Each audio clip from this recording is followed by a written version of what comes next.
자, 오늘 말씀 보도록 합니다. 출애굽기 18장이죠.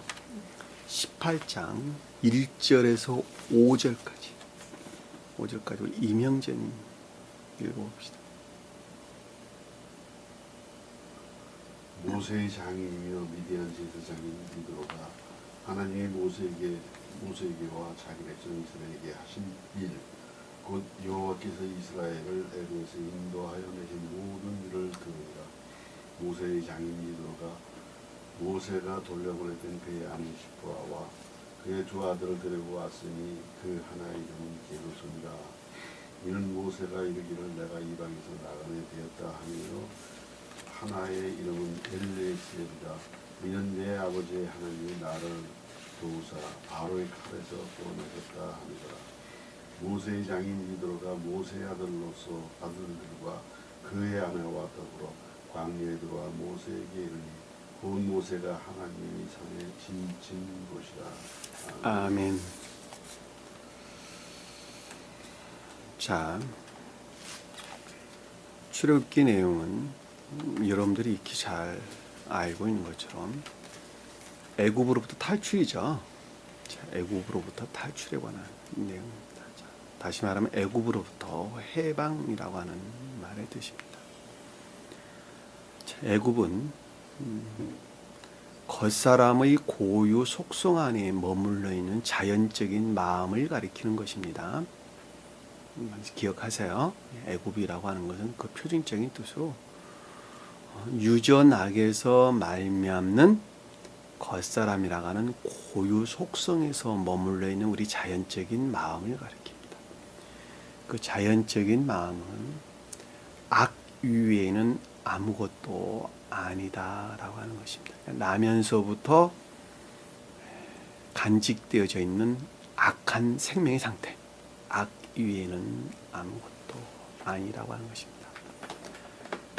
그 간직되어 있는 내면적인 악들이 한 어린아이가 성장해서 어른이 되어가면서 자아를 실현한다. 가치관이 확립된다. 우리 보통 배웠죠, 학교에서. 그와 같이 자기 자신이 확립되어져 가는데 그것이 곧 자아에 속한 또는 세간에 속한 자아에 속한 세간에 속한 생명 이외에는 다른 것을 가리키는 것이 아닙니다. 그래서 가치관이 확립됐다, 어른이 됐다라는 말은 그 애정의 성질들 또는 애욕의 성질들이 애욕에 속한 본성이 확립됐다. 본성이나 성질이 확립됐다 이런 뜻입니다. 그것들로부터 그동안에 성장하면서 학교에서 배웠던 또는 어른들에게 또는 부모들에게 기타 등등의 여러 가지 방법들을 통해서 터득된 지식 가운데 있는 것들 중에서 그중에서 자기 애욕의 성질에 일치한 것들을 호출해내죠. 호출해내서 자애와 또 세간에 속한 것들을 우로를 도구로 그것을 사용하죠. 자, 사용합니다. 그 사용하는 과정이 어른이 돼가지고 죽어 육신이 다 그 생명을 다할 때까지 그 생명 안에서 살아가게 됩니다. 그러하기 때문에 인간은 나면서부터 악한 존재예요. 그리고 죽는 그 순간까지 자아와 세간에 속한 악 가운데에서 머물러 살다가 죽을 수밖에 없는 존재다라고 하는 것을 우리는 명확하게 알 수가 있겠죠. 그렇죠? 이명재님 기억하세요. 자, 그 가운데 있는 자들을 그 가운데에서 살다가 나서 그 가운데에서 죽을 수밖에 없는, 그래서 지옥으로 떨어질 수밖에 없는 그 영혼들을 위해서, 그 인류들을 위해서 주님께서 너무 안타깝게 생각을 하셔가지고 손수 여기 낮은 땅까지 내려오셔서 그것으로 너희가 그 생명으로 너희가 영원히 구원을 받을 수 없고 지옥으로 떨 수밖에 없단다. 그래서 다시 태어나지 아니하면, 나로부터 다시 태어나지 아니하면 결코 구원받을 수가 없단다. 그리고 이 진리들이, 가르침들이 시작이 되는데, 그 가르침들의 시작이 복음서의 요한복음, 마태복음의 시작을 일컫는 말씀의 뜻입니다. 그 제자들이 믿음 안에 있는 자들을 일컫는 말씀의 뜻이죠. 자, 그러면은 나면서부터 태어나서 죽을 때까지 지옥 안에 머물러 있고, 죽어서 지옥으로밖에 갈 수 없는 그 인간들이 제일 처음에 믿음을 가져야 되겠죠. 그렇죠? 이 진리들이 믿음이라는 것. 그 이전에 먼저 요구되는 것은, 내가 지옥으로 떨어질 수밖에 없다라고 하는 것을 지식적인 것들 측면에서 터득돼야 되고, 그 터득된 지식들로부터 제일 먼저 알아야 될 것은 내가 악한 상태에 머물러 있고, 그 악한 상태에서 지옥으로 떨어질 수밖에 없는 영혼이라는 것이 시인되고 고백돼야 되겠죠.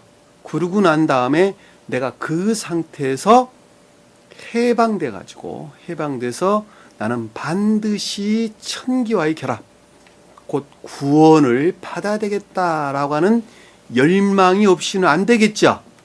열망이 없이는 안 된단 말입니다. 그 열망 가운데 있는 자들이 여기서 지금 보면 이스라엘 백성들이다라고 하는 것입니다. 그 이스라엘 백성들은 그 중생을 위해서 제일 먼저 무엇을 고백을 했어요? 가르침에 대해서 내가 복종하겠습니다 그랬죠. 내가 그 가르침을 전적으로 믿고 그리고 복종하겠습니다 라는 것이 이미 전제된 거예요. 그 복종 이전에 먼저 전제됐던 것들은, 내가 지식적인 것들을 측면에서 내가 어떤 상태에 머물러 있다? 온갖 자해와 세간이라고 하는 악과 거짓 가운데 머물러 있다고 하는 것을 이미 지식적으로 터득했고, 그것들이 이미 시인됐다는 이야기예요. 그리고 내가 이제는 진리에 복종하겠습니다 그랬죠. 자, 진리에 복종한다라는 말의 뜻은 그것이 믿음이 이해 안에 있다는 거예요? 의지 안에 있다는 거예요? 그 믿음이 이해에 머물러 있는 것이 아니라 의지 안에 머물렀다. 의지에 속한 믿음 가운데 있다. 라는 뜻이죠. 그것을 가리켜서 야곱이 낳은 자식 중에 누구야? 시므온이 뜻하는 것입니다. 시므온. 이해에 속한 믿음은 루벤이. 그리고 의지에 속한 믿음은 시므온이. 신약에서는 이해에 속한 믿음이 베드로가, 의지에 속한 믿음이 누구야? 시몬 베드로가. 시몬이란 별명에 더했다 그럴 때 시몬 베드로가. 시몬이란 말은 시몬과 같은 단어예요. 시몬은 헬라어, 시몬은 히브리어적 표현, 같은 단어예요. 같은 단어. 그러니까 그것이 의지에 속한 믿음으로 바뀌어야지, 그래야지 그 가운데서 복종이 있을 수가 있단 말입니다. 자, 의지에 속한 믿음으로부터 복종한다라는 말의 뜻은 가르침이 그러하기 때문에 삶 가운데서 드러내고자 애쓰고 수고하고 있다라는 말하고도 동일한 말이죠. 자, 여기서 매우 중요한 말인데, 애쓰고 수고하는 과정에서 무엇을 깨닫게 되죠? 지식 안에 있는 진리를 지각하게 된다라는 말의 뜻이 그 뜻이에요. 지식 안에 있는 진리들이 무엇인가라고 하는 것을 그때 알게 돼요. 안다라는 말은 지식적으로 안다는 말이 아니라 행하는 것으로부터 그것이 그것이다라고 하는 것을 깨닫는 것을 일컫는 말씀의 뜻이란 말입니다. 그 깨닫는 것이 무엇이었어요? 그 깨닫는 것이 이스라엘 백성들에게 진리들이 이화되어 있었구나. 이해했죠? 나일강이 피로 변했더라. 이화된 진리들에서 왜곡된 교리들이 나왔더라. 왜곡된 교리에서 모든 진리들이 더럽혀졌더라. 거기서 파생돼도 온갖 거짓 가운데 있었더라. 그랬죠. 그거는 지식 안에서 그 어떤 것들을 깨달은 것이 아니라 진리를 복종하는 데에서 이화된 진리들, 왜곡된 교리들, 파생된 거짓들이 무엇인가라고 하는 것을 깨닫고 알았다는 이야기죠. 그렇죠? 그리고 그것들을 다 물리쳤죠. 그리고 궁극적으로 내가 선이라고 여겼던 그 어떤 믿음에 속한 것마저도 다 떨쳐냈죠. 다 떨쳐내고 그들이 어디로 나왔냐 그랬더니 광야로 나오게 된다. 이 광야로 나왔다는 말의 뜻은 전자의 것들이 충분하게 개혁된 상태에서 의지라는 영역 안에서 주님과의 생명의 맞바꿈을 뜻한다라고 하는 것을 여러분들이 반드시 기억을 하셔야 됩니다. 그 맞바꿈이라고 하는 것은 처절한 싸움이에요. 누가 싸우는 거예요? 누가? 이명재님 누가 싸워요? 내가 싸우는 거야. 내가. 아니 주님이 싸운다는 왜 당신이 싸운다 그럽니까? 내가 싸우는 거예요. 내가. 내 안에서 내가 스스로 싸우는 거예요.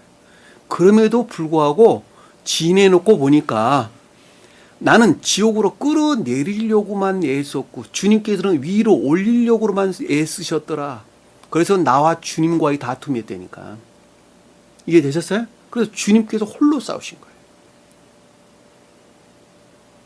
그러니까 내가 내 것 같이 내가 싸워야 되기 때문에 그 가운데는 뭐가 반드시 있어야 돼요? 자유의지가. 내가 내 홀로 싸우듯이 싸워야 되는 자유의지라고 하는 애정들이나 열망, 갈망 같은 것들이 그 가운데 있지 아니하면 광야의 투쟁이 있을 수 없어. 시험이 결코 없다니까. 결코 없어요.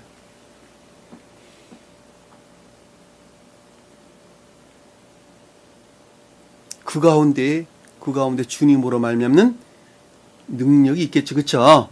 자, 주님으로 말미암는 능력이 그 가운데 있다라는 말의 뜻은 그 행하고자 하는 그곳에 주님께서 현존해 계신다. 그 말하고도 똑같은 말이에요. 만약에 주님께서 그 가운데 현존해 계시지 안다면 그 자는 이미 뿌리가 뽑힌 나무처럼 바짝 말라서 이미 죽은 자예요.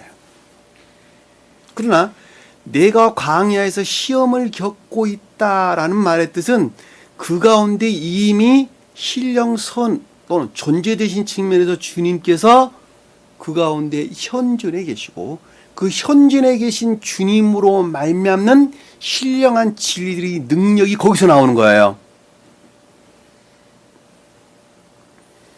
제가 이 말을 힘줘서 여러분들에게 설명드리는 것은 여러분들 생각 속에 하나님은 주님은 멀리 계시는 것으로 머릿속에서 훌렁 생각한다니까. 그리고 그 가운데서 나도 알지 못하는 신령한 능력들을 내게 부어주시는 것으로 생각을 하신단 말입니다. 그것이 아니라는 거예요. 그것이 아니고 이미 주님께서는 내 마음 안에 들어와 계신다니까. 들어와 계셔서 그것들에서 능력들을 드러내고 계신다는 거예요. 그 능력으로 말미암아 나는 투쟁하고 있는 것이란 말이에요. 누구와 투쟁하고 있었어요? 누구와? 아말렉과. 자, 아말렉이라고 하는 말의 뜻은 여러분들에게 전 시간에 설명을 드렸지만은 본연의 고유 속성. 그러니까 나면서 아까 처음에 제가 서두에 말씀드렸던 겉사람의 고유 속성 안에 있는 내면적인 악들, 고유 속성 안에 있는 내면적인 악들을 가리키는 거예요. 정욕적인 악들을 가리킨다. 그 악에서 파생돼 나온 악에서 비롯된 거짓들을 가리켜서 아말렉 그러는 거예요. 아말렉. 그 악들은 뭐예요? 아모리족 속 그런 악들. 내면적인 악들을 가리켜서는 아모리족 속 성경에서 보면 그 악들에서 파생돼서 나오는 것을 아말렉 족속 그러는 거예요. 구분되시죠? 그러니까 여기서 아말렉과 그래 싸우는 거예요.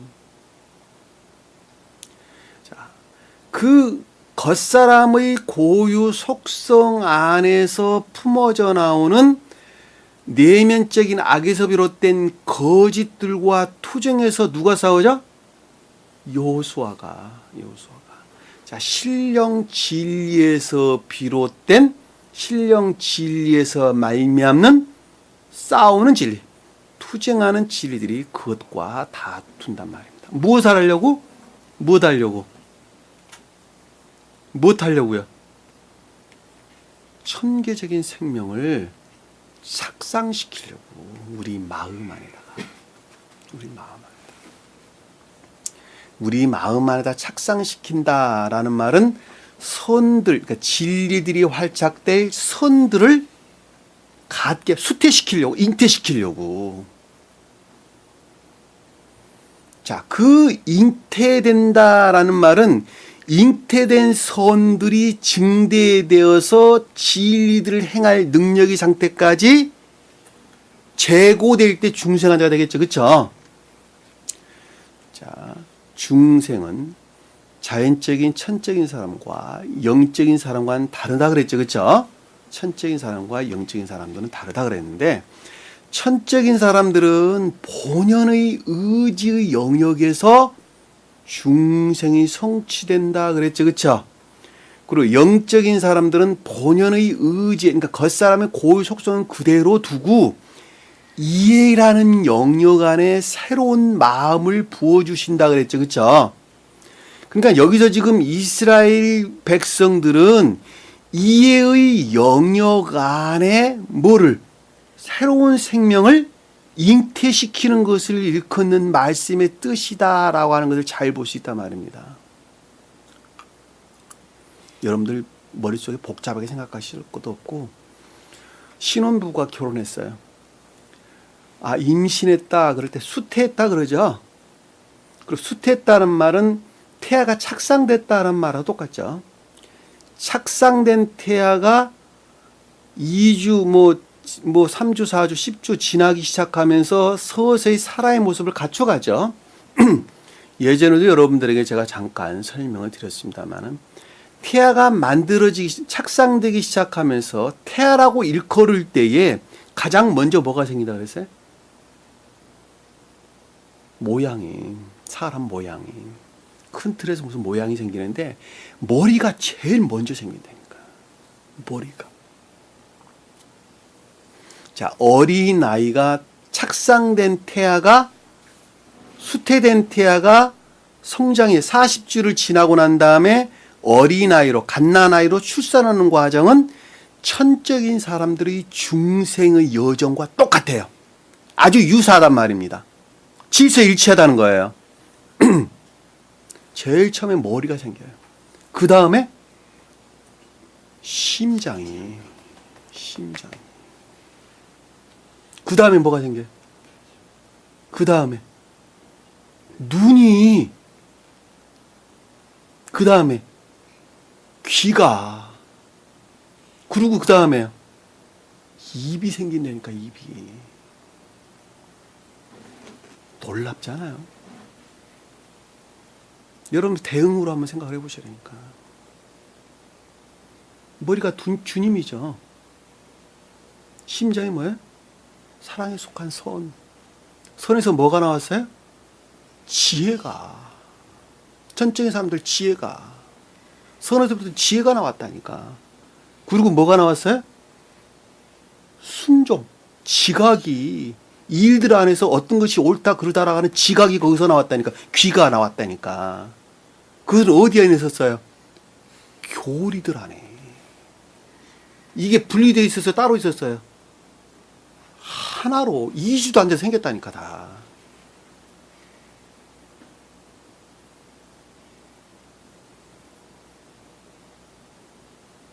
그것이 천적인 사람들의 중생의 과정이라니까. 그것이 2주 안에 다 생긴 것들이 사실 보면.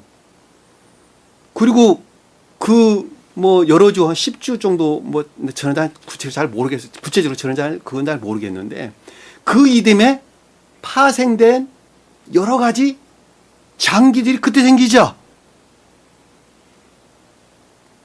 그리고 우리 몸에 여러 가지 장기들이 그 후에 생긴다. 다시 말하면 영적인 것들이 거기에서 다 파생되어져 나온다라고 하는 것을 우리는 잘 볼 수 있단 말입니다. 그래서 천적인 것들에서 영적인 것들이 파생되져 나온다라고 하는 것을 잘 볼 수 있어요. 놀라지 마세요. 폐장은 언제 완성돼요? 폐장은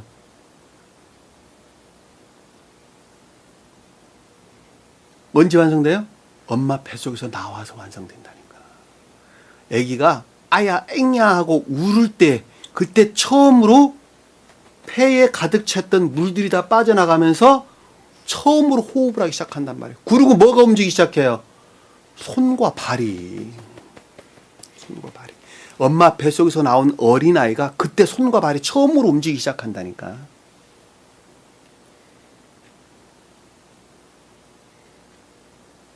자, 엄마 뱃속에서 나온 그 어린아이는 영적인 교회를 표징한다라고 말을 할 때, 자, 천적인 것들의 측면에서 볼 때는 순진무구를 뜻하죠. 그러나 영적인 교회에서 측면에서 볼 때는 앞으로 세상에 관해서는 전혀 무지한 상태. 그럼에도 불구하고 순진무구한 무지 상태를 뜻하죠. 그렇죠? 왜냐하면 그 어린아이는 세상 살아가는 방법에 대해서 전혀 알지는 못한다니까.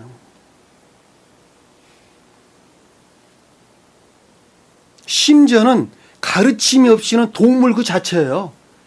여러분들 타잔 뭐 영화이긴 하지만 타잔 영화 봤잖아요.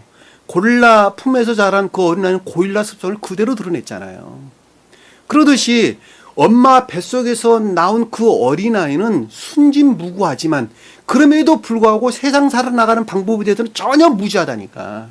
다시 말씀드리면 교회를 재건한다고 하는 진리들의 측면에서는 아는 것이 전무하다니까요. 전무해. 그리고 그 어린아이는 부모로부터 또 지 친구들로부터 또 학교에서 가르침을 통해서 세상 여러 가지 일들로부터 살아가는 방법을 배우게 되죠. 그렇죠? 그러니까 무지의 순진무구함에 있는 그 어떤 그 한 사람 내가 진리들을 믿는 믿음에서 비롯된 가르침들로부터 천국에 관한 여러 가지 것들을 지식적으로 터득해야 돼 말아야 돼요. 터득 가르침을 통해서 한 사람이 교회를 재건해 간다라고 하는 것을 우리는 잘 볼 수 있겠죠. 그렇죠? 그러니까 어린아이가 육체적으로 성장해 가는 과정은 한 사람이 선이라는 측면에서 증대해 가는 과정과 아주 유사하단 말입니다. 그러니까 주님께서 너희가 어린아이와 같지 않냐면 천국에 갈 수 없다라고 말할 때 하나는 천적인 교회에 속한 자들을 표징하고 두 번째는 영적인 교회에 속한 자들을 표징한다라고 하는 것을 우리는 아주 명확하게 이해할 수 있단 말입니다. 어렵게 생각할 것 아무것도 없다는 거예요. 제가 서두에 여러분들에게 말씀드렸던 어린아이가 성장해 가면서 어른 돼가는 어떤 가치관이 확립돼가는 과정을 제가 구체적으로 설명드린 이유도 이 똑같은 한 사람의 중생의 여정과 아주 유사하단 말입니다. 그러니까 어린아이들이 진리들에 대해서 세상 살아가는 여러 가지 것들에 대해서 잘 모르죠. 그렇죠? 그러듯이 초기의 중생 여정이 있는 자들은 진리에 대해서 잘 알아야 몰라요. 모른다니까. 불영명한 상태에 있을 수밖에 없단 말입니다. 그럼에도 불구하고 자기가 깨닫고 이해하는 것은 자기가 진리라고 여겨야 돼요, 말아야 돼요? 진리라고 여겨야 돼요. 그리고 그것들 안에서 나는 복종해야 된다라고 하는 것은 명확하단 말입니다. 왜냐하면 어린아이가 성장하면서 장난감 뺏으면 우는 거하고 똑같아요. 그것이 자기가 갖고 있는 생명이라니까. 이것 아니면 자기는 죽어야 돼. 그러나 성장해 가면서 그것들은 별것 아니었구나라는 것을 깨닫게 되고 좀 더 귀한 것을 귀한 것으로 여기면서 성장하는 과정과 아주 유사하단 말입니다. 잘 아시겠죠? 자, 그와 같은 중생의 여정 가운데 있는 자들은 다 진리에 속한 선 안에 있다 그러는 거예요. 잘 아시겠어요? 무슨 말씀인지. 왜냐하면 진리들이 가르침이 그러하기 때문에 그와 같이 복종 상태에 있는 자들을 가르쳐서 진리에 속한 선 안에 있다 그러는 것입니다.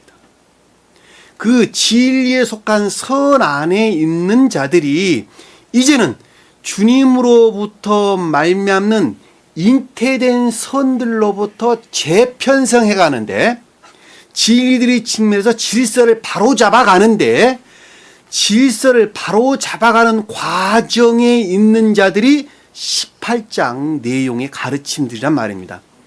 잘 아시겠어요? 무슨 말씀인지? 어느 상태에 머물러 있는 것인가라고 하는 거죠. 성경에서 보면은 추수 때가 이때를 가리키는 추수 때. 다시 말씀 무슨 이해가 되세요? 성경에서 맥추절, 추수 때라는 말이 그 뜻이란 말이에요. 열매들이 생기기 시작한 때예요. 자, 진리에 속한 선으로부터 잉태된 선들이 생기기 시작한 때, 그리고 잉태된 선들로부터 질서를 바로잡아 가기 시작하는 직전의 상태. 무엇을 통해서? 광야의 시험의 상태에 머물러 있어요, 지금. 잘 이해되셨어요? 무슨 말씀인지? 자, 18장 1절에 보니까 어느 상태에 지금 머물러 있다는 걸 잘 알 수 있겠죠? 자, 모세의 장인이며 미디안 제사장인 이드로가, 자, 모세가 나왔어요. 자, 모세는 누구예요? 이스라엘 백성들을 인도하고 있는 신령 진리죠. 자, 신령 존재로부터 직접적으로 발출된 신령 진리가 아니라 이스라엘 백성들 안에서 일하는 그 능력을 지금 발휘하고 있는 신령 진리를 모세에 그랬단 말입니다. 아시겠어요? 그리고 장인 미디안 제사장 이드로다. 제사장은 뭐예요? 제사장. 이명재님, 제사장은 신령, 거룩한 신령 선의 측면에서 주님을 가리킬 때 제사장 그렇죠. 그런데 이드로다 그랬어요. 이드로란 말은 으뜸된, 뛰어난, 탁월한 이런 뜻이에요. 근데 어느 제사장이라고 그랬어요? 미디안 제사장이다 그랬어요. 그러니까 신령선의 측면에서 탁월하신 주님인데 미디안 제사장이다 그랬단 말이에요. 미디안은 뭐였죠? 미디안. 교회 밖에 속한 자들이다라는 걸 명확하게 알겠지, 그쵸? 예? 교회 밖에 소박한 자연적인 선 안에 있는 자들로 믿음이 아주 좋은 자들. 자, 성경 말씀의 문자적인 뜻들의 가르침에 속한 믿음이 돈독한 자들로 소박한 선 안에 있는 자들을 가리킨다라는 것을 잘 볼 수 있어요. 자, 그 가운데에서 구원의 대업을 성취하실 주님을 가리켜서 제사장 이드로다 그러는 거예요. 자, 이 말은 속뜻에서 보면 미디안 제사장이다라는 말은 소박한 자연적인 선 안에 있는 자들을 가리키고, 높은 뜻에서 보면 그 가운데서 구원의 대업을 완성하실 신령한 자연적인 선의 측면에서 주님을 가리킬 때 미디안 제사장 이드로다 그러는 거예요. 이해되셨어요? 자, 출애굽기에 보면 아론 제사장, 아론 아들 제사장, 레위 제사장, 그리고 미디안 제사장, 네 부류 나오죠. 그렇죠? 자, 아론 제사장은 천적인 교회의 측면에서 구원의 대업을 완성하실 신령선의 측면에서 주님을 가리킬 때 아론 제사장. 자, 아론의 아들은 영적인 교회의 측면에서 구원의 대업을 성취하실 신령선의 측면에서 주님을 가리킬 때 아론 아들 제사장. 영적인 외적인 교회 또는 자연적인 내면적인 교회의 측면에서 구원의 대업을 성취하실 신령선의 측면에서 주님을 가리킬 때 레위 제사장, 믿음 안에 있는 자들, 다른 말로 설명하면 여러분들 기억하세요. 여기서 미디안 제사장은 교회 밖에 있는 자들, 교회 밖에 있는 자연적인 소박한 선 안에 있는 신앙심이 돈독한 믿음 안에 있는 자들로서 그 가운데에서 구원의 대업을 성취하실 신령선의 측면에서 주님을 가리킬 때 미디안 제사장, 그 성질을 가리켜서 이드로 그랬어요. 이것이 탁월하다라는 뜻이다. 뛰어나다. 무슨 말 이해가 되셨죠? 여기서 장인이다라는 것은 연혼하다, 인연을 맺다 이런 뜻이에요. 그러니까 모세 입장에서 보면은 미디안 제사장 이드로는 누구예요? 장인이죠, 그렇죠? 근데 미디안 제사장 입장에서 보면은 모세는 누구예요? 사이 되잖아요, 사이. 근데 여기서 장인이라는 말은 핫한, 인연을 맺다 이런 뜻이에요. 결합됐다 이런 말보다는 인연을 맺다, 연원 관계에 있다, 서로 그리워해서 결합되어 있다 이 뜻이란 말이에요. 그러니까 교회에 속한 자들은 결합되어 있죠, 그렇죠? 근데 여기는 서로 그리워한다, 그릴 연자, 그리워한다, 인연을 맺다, 통원한다 이런 뜻에서 지금 설명되어 있단 말이에요. 원어를 보면은 어떤 의미 잘 아시겠죠? 그러니까 모세와 미디안 제사장이라는 관계는, 미디안 제사장은 신령선의 측면에서 주님을 가리키고 미디안 성질에서 구원의 대업을 성취하실 제사장은 신령선에서 주님을 가리키고, 모세는 그것과 결합된, 그것과 인연을 맺고 있는 신령 진리 측면에서 주님을 가리킨다라는 말을 잘 보시단 말입니다. 제가 왜 이 말을 여러분들에게 강조해서 설명을 드리냐면, 여러분들이 지금 광야에서 시험을 겪고 있는데 그 가운데 현존하신, 신령선의 측면에서 현존하신 주님이 누구예요? 미디안 제사장이라니까 지금. 그리고 그 가운데도 일하는 자가 누구예요? 모세라니까, 모세. 그 두 개의 관계를 여러분들에게 지금 설명드리기 위해서 내가 아주 잡다한 여러 가지 말씀들을 여러분들에게 드린 거예요. 잘 아시겠죠? 무슨 말씀인지. 요 말들 여러분들이 알고 있어야지 이 이하에서 소술되져 나오는 여러 가지 내용들을 여러분들이 쉽게 이해할 수 있어요. 그렇지 않으면 여러분들 이해하기가 힘들단 말입니다. 잘 아시겠죠? 여기서 미디안 제사장과 모세의 관계를 여러분들이 잘 머릿속에 좀 그리고 있었으면 좋겠다라고 하는 것입니다. 이드로가 하나님이 모세에게와 자기 백성 이스라엘에게 하신 일, 곧 여호와께서 이스라엘을 애굽에서 인도해내신 이 모든 이들을 들으니라. 자, 누가 들었다는 거예요? 누가 들었다는 거예요? 미디안 제사장이 들었다는 것이죠. 자, 신령선의 측면에서 주님께서 주님으로부터 말미암는 모세를 통해서 이스라엘 백성들을 악에서 비롯된 온갖 거짓들의 공격, 내습으로부터 해방시켰다고 하는 것을 지각했다 그 말이죠. 그래 안 그래요? 명확하죠? 이거 들었다는 건 샤마, 복종 가운데 있다는 것을 지각했다 이 뜻이에요. 그러니까 이드로가 지각했다. 이드로가, 제사장인 이드로가 주님께서 지각하셨다 그 뜻이란 말이에요. 무엇을 통해서? 모세를 통해서 그들을 해방시킨 것을 지각하셨다. 지각하셨다. 해방 됐어요, 안 됐어요? 사실은 해방 안 됐어요. 해방 안 됐어요. 다시 말해 그 경계에 머물러 있는 것을 지각했다 그 뜻이란 말입니다.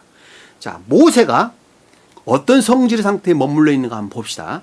자, 모세의 장인 이드로가 모세가 돌려보냈던 그의 아내 시브라와 그 두 아들을 데리고 왔으니, 자, 누가 데리고 왔다는 거예요? 누가? 이드로가, 장인 이드로가. 신령선의 측면에서 주님께서, 자, 신령선의 측면에서 그 성질이죠, 그렇죠? 이드로라고 하는 이름이니까 그 성질, 그 본성과 성질로부터 누구를 데려왔다는 거예요? 십부로와 두 아들. 근데 어떻게 했던 모세가 돌려보냈다. 왜 모세가 돌려보냈을까? 처음에 십부로와 두 아들을 돌려보내는데 왜 돌려보냈다는 거예요? 왜 돌려보냈다는 거예요? 자, 바로의 궁궐에 있었던 모세가 미디안 광야로 가죠. 자, 미디안 광야에서 십부라를 만나죠. 이 두 자와 혼인을 냈는데 그 자가 지금 여기서 지금 말하는 제사장 이드로의 딸이었죠. 자, 그 말에 보면 이 모세가 미디안 광야에 갔다라는 말은 교회 측면에서 황폐 상태에 있었는데 그들에게 처음으로 신령 진리들이 영접됐다, 수용됐다는 말의 뜻이죠. 그리고 그와 같은 교회 상태가 십부라란 말이에요. 십부라라. 그러니까 여기서 지금 애굽으로 가면서 십부로와 두 아들을 떼놓고 돌려보냈다라는 말의 뜻은 교회라는 측면에서 볼 때에 결합될 수 있는 상태에 있었다, 없었다? 없었다. 상대적으로 멀리 떨어져 있는 상태에 있었다, 그 뜻이란 말이에요. 십부라는 선의 측면에서 이해나 총명 가운데 있는 자를 십보라 그러는 거예요. 이 십보라는 말은 칩보르, 새, 조류, 하늘을 나는 새, 이 뜻이에요. 그 뜻에서 유래된 단어예요. 그러니까 애정이라는 측면에서 그와 같은 생각 가운데 있는 자를 일컫는 말씀의 뜻이고, 그리고 두 아들이다라는 것은 그것에서 파생된 진리들을 뜻한다는 걸 잘 볼 수 있겠죠. 근데 그들을 어떻게 됐다는 거예요? 데리고 왔다. 취했다라는 말은 무슨 뜻이에요, 그러면은? 이제는 그 상태에 있지 않다라는 말의 뜻이죠. 이해됐어요? 자, 여기서 십보라와 두 아들은 모세 아내야. 이혼한 자예요. 이혼한 자 아니에요. 이혼한 자가 아니죠. 그냥 결합되어 있었는데 이제는 데리고 왔다라는 말의 뜻은 모세와 결합된 교회에 머물러 있다라는 말의 뜻이죠. 처음에 돌려보냈던 상태는 시험을 겪기 이전의 교회 상태를, 지금은 시험을 겪고 난 후에 진리에 속한 선의 애정 상태에 있는 상태를 일컫는다라는 것을 우리는 잘 볼 수 있단 말이다. 그러니까 여기서 지금 장인 이드로가 이들을 데리고 왔다라는 말의 뜻이 그 상태란 말이에요. 취했다는 말의 뜻이. 어려워요? 네? 안 어렵죠. 다시 말씀드리면 진리에 속한 선의 상태였는데 이제는 선들이 착상되어 가지고 질서를 재편해가는 그 과정의 마지막 단계에 있는 상태다, 그 뜻이란 말이에요. 교회란 측면에서 볼 때 십부라는 선들의 측면에서, 아들들은 진리들인데 그럼에도 불구하고 선들이 간직된 진리에 속한 선 안에 있는 상태를 가리킨다니까. 이해되셨어요? 그러니까 제일 처음에는 돌려보냈는데 이제는 그들을 데리고 왔다 그런단 말이에요. 그러니까 이거 십부라나 두 아들은 누구예요? 다 이스라엘 백성들이라니까. 나예요, 나. 처음에는 돌려보낼 수밖에 없는 상태에서, 왜?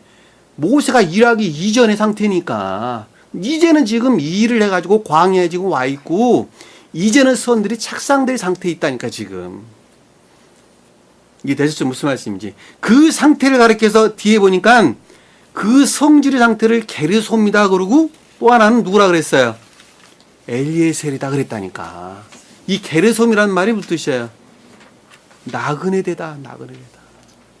나오네. 그 이름은 게르솜인데 이르기를, 생각하기를 이방 땅에서 나그네 되었다 합니다. 이방에서, 이방 땅이에요, 이방 땅. 이방이 뭐예요? 교회 밖에. 이방은 외국인, 가나안 땅에 있지 못하는 외국인, 교회라는 측면에서 볼 때 교회 밖에 머물러 있는 땅은 교회를 뜻한다 그랬잖아요. 이 땅이라는 단어가 빠졌어요. 단어가 빠진다는 가운데 지금 보면 이방 땅에 있는데 그럼에도 불구하고 누구라는 거예요? 나그네 된 나그네가 뭐예요?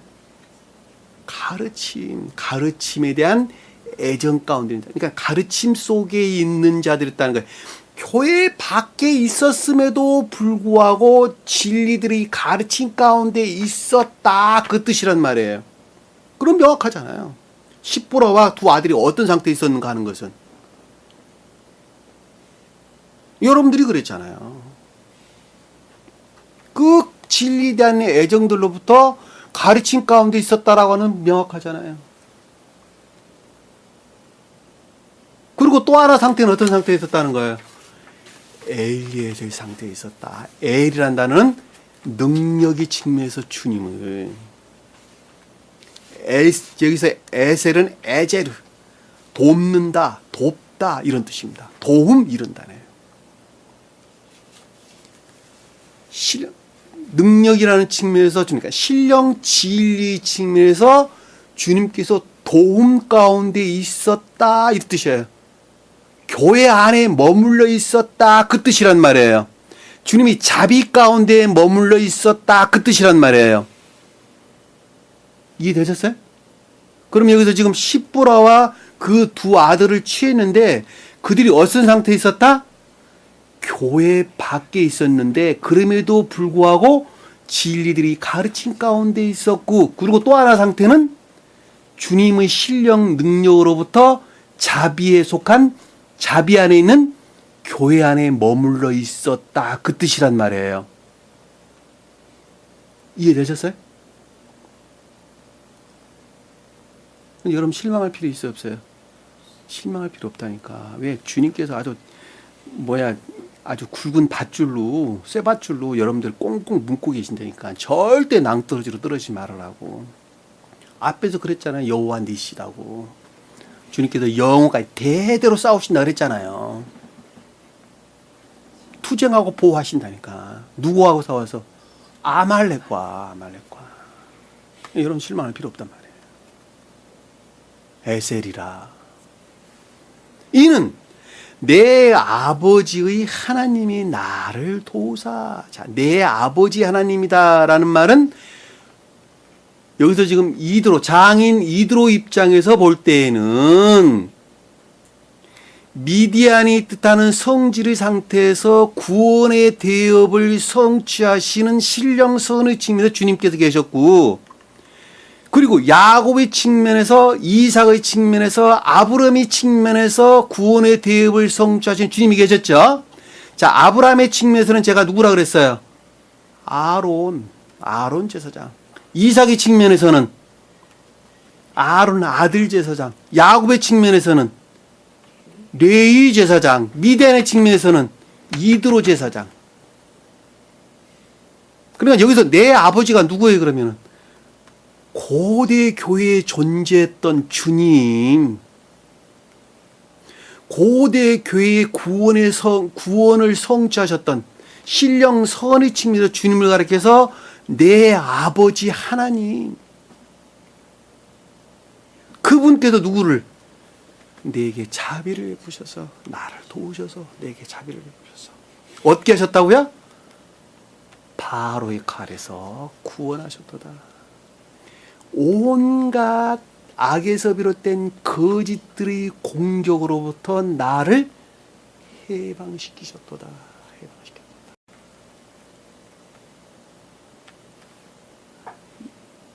여러분들 기쁨의 눈물이 나야 돼. 이거 마치 여기서 여러분들 기뻐서 눈물을 흘리셔야 돼. 기뻐서. 눈물은 이런 데서 흐르시는 거예요. 찬양 뜨겁한 데서 눈물 흘리는 것이 아니라 바로의 칼을 구원하셨다. 함이더라.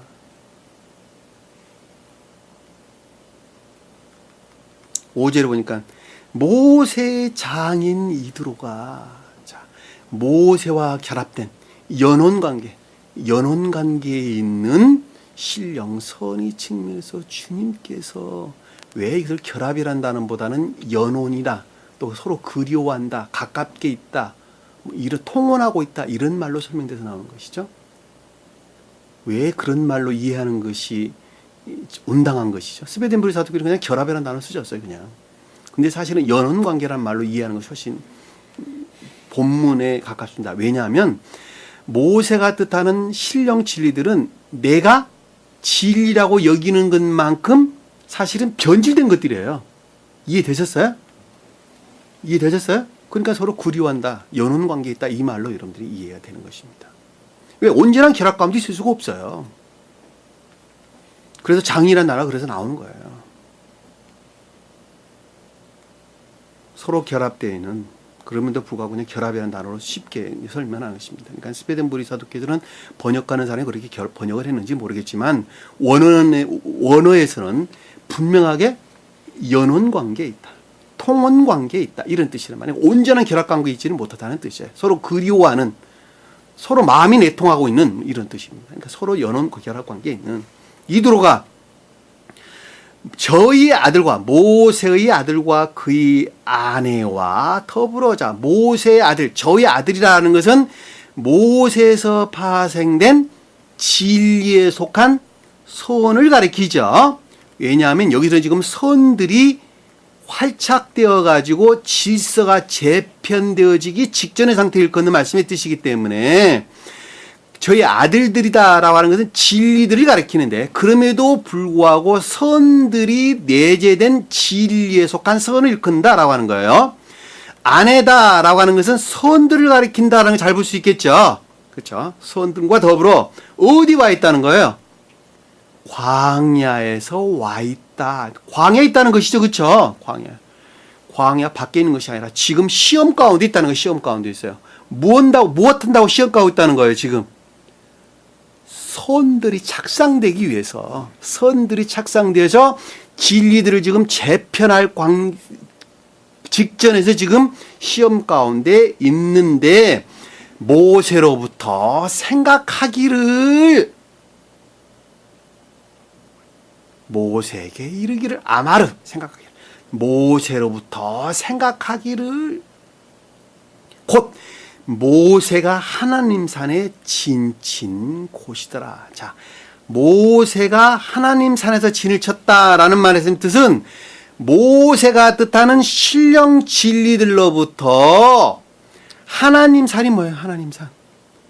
선이라는 측면에서 질서들이 정리정돈되어져 가는 과정에 있더라. 진을 쳤다는 말은 기울이다, 기울어져 있다, 치우쳐져 있다, 그 뜻이란 말이에요.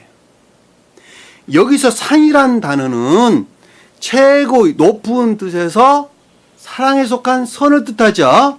그러나 영적인 교회에 속한 자들 측면에서 볼 때는 인애에 속한 선을 뜻한단 말입니다. 그런데 인애에 속한 선은 앞에서 뭐라 그랬어요? 기부하라도 기부하. 언덕들, 작은 산. 그런데 여기서는 왜 하루란 단어를 썼을까? 이유가 뭘까? 하루란 단어를 썼어요. 이유가 뭘? 하나님 산, 왜? 하나님 하나님 언덕에 진을 친 곳이다, 이렇게 설명을 했으면은 그냥 문맥이 똑 떨어질 텐데, 왜 갑자기 여기서 하루란, 기부하라는 단어를 쓰지를 않냐고, 하루, 높은 산, 이런 단어를 썼단 말이에요.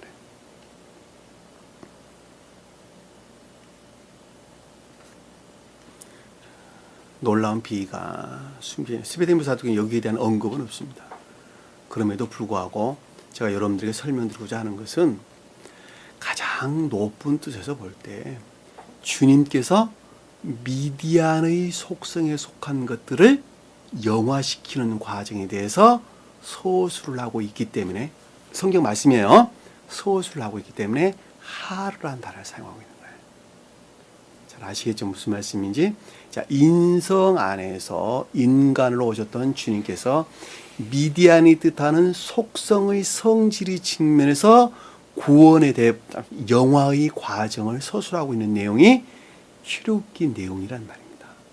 그 말은 속뜻에서 보면 미디안이라는 성질에 머물러 있는 겉사람의 고유 속성에 머물러 있는 나라고라 한 사람의 중생의 여정에 대해서 설명하고 있단 말입니다. 그러기 때문에 여기서 상이라라는 것은 영적인 교회 측면에서 볼 때에는 인애에 속한 선들을 뜻한다라는 것을 잘 볼 수 있어요. 잘 아시겠죠? 무슨 말씀인지. 그러니까 진리에 속한 선들이 재편되어져 가는 경계에 머물러 있었다. 치우쳐져 있었더라라는 말로 여러분들이 이해하시면 된다 말입니다. 잘 아시겠죠? 무슨 말씀인지. 오늘 주신 말씀 여러분들 좀 더 깊은 것들 안에서 여러분들이 좀 이해를 했으면 좋겠습니다. 스베덴 보리 사도께서는 듬성듬성 여러분들에게 설명을 하고 있기 때문에 그것을 보고는 여러분들이 잘 이해할 수가 없어요. 그래서 제가 여러분들에게 좀 더 구체적으로 언급을 해드렸습니다. 제가 드린 말씀을 여러분들이 깊은 것들 안에서 깨닫고 있다 한다면 스베덴 보리 사도께서 쓰신 그 책을 보고도 100% 이해를 하게 되실 것입니다. 오늘 주신 말씀 마음속에 깊게 간직하시고 한 사람이 중생하는 것은 그저 단순하게 이루어지는 것이 아니라 주님께서 온갖 여러 가지 방법들로 섭리하시고 그 자비를 베푸시고 또한 투쟁으로부터 보호하고 간수하고 지키신 까닭에 우리가 구원받을 수 있다라고 하는 것을 마음속에 깊이 간직하셨으면 좋겠습니다. 기도하겠습니다. 사랑의 주님, 오늘도 천기 그 깊은 비희들을 어렴풋이나마 이해하고 깨달을 수 있도록 은혜 주신 것을 감사드립니다. 설령 그것들이 마음속에 깊게 와 닿지 않는다 할지라도 장차 깨닫게 된다라는 것을 우리는 의심하지 않습니다. 오늘 이 시간 나의 생명의 형편과 처지를 다시 한번 깊게 깨달아 알 수 있도록 은혜를 베풀어 주옵소서. 그래야 오늘보다 나은 내일을 만들어가는 믿음이 돈독한 주의 종들 될 수 있도록 늘 섭리해 주옵소서. 남은 시간도 주께서 함께 있음이 싸우며 예수님 이름으로 기도드립니다. 아멘. 주기도문합니다. 하늘에 계신 우리 아버지 이름을 거룩히 여김을 받으시오며 나라의 마옵시며 뜻이 하늘에서 이룬 것 같이 땅에서도 이루어지리라. 오늘날 우리에게 일용할 양식을 주옵시고 우리가 우리에게 죄진 자를 사해 준 것 같이 우리 죄를 사하여 주옵시고 우리가 시험에 들게 하지 마옵시며 다만 하겠소 고하옵소서. 나라와 권세와 영광이 아버지께 영원히 싸움나이다. 아멘.